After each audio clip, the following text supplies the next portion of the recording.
Okay friends, तो हमसे क्या बोल रहे हैं यहाँ पर? हमसे बोल रहा है कि 20 passengers are to travel by a double decked bus which can accommodate 13 in the upper deck and 7 in the lower deck. Okay, तो हमारे पास अगर आप देखेंगे तो बेसिकली एक बस है एंड इन दैट बस क्या हो रहा है? हमारे पास एक बस है, this is a double decker bus. ठीक है, यहाँ पर क्या हो रहा है कि this it can accommodate 20 passenger and 13 passenger कहाँ पर होंगे? अपर डेक में होंगे and 7 will be there in the lower deck. Okay, अब वो हमसे बोल रहा है the number of ways that can be divided, the number of ways that can be divided if 5 refuse to sit in the upper deck and 8 refuse to sit in the lower deck. अब बात को समझिए कि यहाँ पर वो क्या बोल रहा है, number of ways in which they can be divided. मतलब यहाँ पे हमको डिस्ट्रीब्यूट नहीं करना है, यहाँ पर सिर्फ हमको डिवाइड करना है।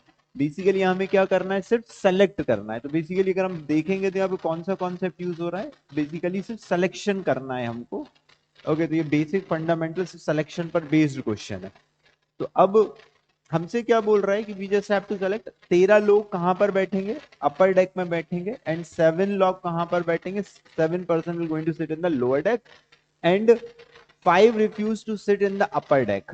यहां पर आप देखिए how many refuse, 5 refuse, 5 refuse, 5 लोगों ने रिफ्यूज कर दिया, they will not going to sit in the upper deck. And अगर मैं लोअर डेक की बात करूं, अगर मैं लोअर डेक की बात करूं, so how many refused to sit in the lower deck?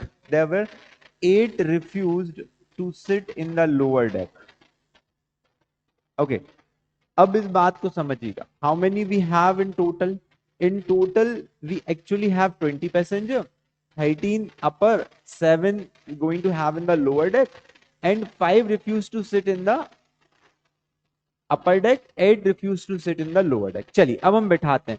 तो अपर डेक में 13 लोग बैठाना है हमको, 20 में से 13 लोग ऊपर बैठेंगे और 5 ने क्या किया है, 5 ने मना कर दिया है कि we are not going to sit in the upper deck. अब लेकिन ये जो 8 ने लोअर डेक में मना किया है, ये 8 लोग कहां बैठेंगे? ये these 8 people will going to sit in the upper deck. मतलब मुझे ये पता है वो 8 लोग ऐसे हैं जो अपर डेक में बैठ चुके हैं। अब अपर डेक में मुझे कितने और बिठाना है? 5 लोग और बिठाना है, क्योंकि भाई ये जो 8 ने मना किया है लोअर डेक में बैठने से, ये कहां पर बैठेंगे? ये तो अपर डेक में ही बैठेंगे, क्योंकि इन्होंने लोअर में मना करा है। और इन्होंने 5 ने अपर में मना किया, ये लोअर में बैठेंगे। मतलब ये जो 8 लोग हैं जो अपर में बैठ रहे हैं, ये हम चीज समझ गए। अब हमको अपर में और कितने बिठाना है? हमको अपर में और बिठाना है 5 लोग। कितने बिठाना है दोस्तों? हमको बिठाना है 5 लोग। अब कितने में से बिठाना है? देखिए 8 और 5, ये जो रिफ्यूज कर रहे हैं इनका सेट है कि भाई ये 5 नीचे बैठेंगे और ये 8 ऊपर बैठेंगे, तो इनको तो हटा दो। अब 8 5 13, कितने बच गए हमारे पास? 7 बच गए। अब इन 7 लोगों को मेनली हमको बिठाना है, क्योंकि बाकी इनने तो डिसाइड कर लिया। इन 5 ने बोला कि मैं नीचे आऊंगा और इन 8 ने बोला कि मैं ऊपर आऊंगा। अब हमारे पास कितने बच गए? 8 + 5 13। हमारे पास 7 लोग बच गए। इन 7 में से कुछ लोग ऊपर बैठेंगे और कुछ नीचे बैठेंगे। ठीक है, अब ऊपर कितने बैठेंगे जरा सोचिए। अब मुझे ये पता है बेसिकली कि ऊपर को 13 लोगों को बैठना है ना। 8 ने नीचे बैठने से मना कर दिया, मतलब ये 8 ऊपर बैठेंगे। अब मुझे 5 लोग और चाहिए, कितने में से? 7 में से। तो अगर मैं ऊपर की बात करूं तो 7 में से मुझे 5 लोग चुनना है। एग्रीड और नॉट एग्रीड? इन 5 ने जो ऊपर बैठने से मना किया, ये नीचे आएंगे, आएंगे। तो मतलब हमारे पास 2 लोग बच गए हैं। तो मुझे यहां पर कितने सेलेक्ट करना है? 2 सेलेक्ट करना है, 2C2। अब मेरा कहने का मतलब क्या, यहां पे सिर्फ सिलेक्शन करना है, डिवाइड करना है, डिस्ट्रीब्यूशन नहीं करना है। That's a very basic fundamental thing.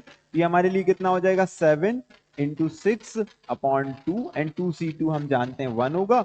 This is 2, how many times? 3 times. 7 × 3 will going to come out to be 21 and what will be the answer? B.